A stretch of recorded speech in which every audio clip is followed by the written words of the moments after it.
मंत्रालयाकडे जाणारे सर्व रस्ते अजूनही बंद आहेत। बॅरिगेड्स लावून पोलिसांनी नाकाबंदी केली आहे। सुरक्षेच्या कारणास्तव रस्ते बंद करण्यात आले आहेत। आंदोलक मंत्रालयाकडे जाऊ नयेत म्हणून हे रस्ते बंद करण्यात आले आहेत। थेट जाऊयात मंत्रालय परिसरामध्ये। आपले प्रतिनिधी कृष्णात पाटील आपल्या सोबत आहेत। कृष्णाला आपण बघतोय की अनेक आंदोलक जे आहेत ते मंत्रालयाकडे जाताना पाहायला मिळाले आणि त्यामुळे पोलिसांनी खबरदारी घेतली। अजूनही हे रस्ते बंद असल्याचं आहे। एकंदरीतच मंत्रालय परिसरामध्ये कशा प्रकारे बॅरिकेड्सची नाकाबंदी केली आहे ते थोडंसं दाखवाल आणि सविस्तर माहिती द्या कृष्णा।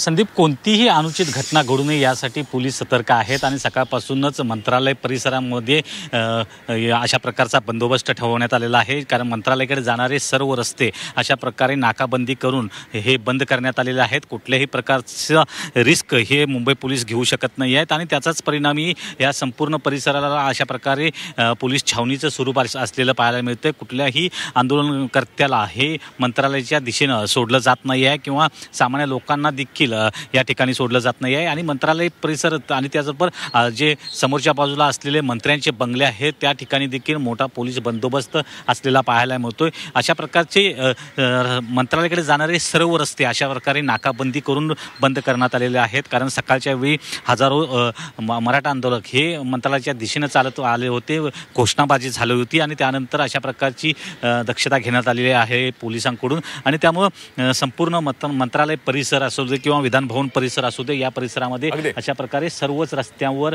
त्यामुळे कृष्णा पोलिसांकडून अजूनही खबरदारी घेतल्याचं पाहायला मिळत आहे। धन्यवाद कृष्णा दिलेल्या सविस्तर माहितीबद्दल आणि या सगळ्याचे अपडेट तुमच्याकडून जाणून घेत राहणार आहोत। आपण बघितलं मंत्रालय परिसरामध्ये नाकाबंदी अजूनही सुरूच असल्याचं पाहायला मिळतं।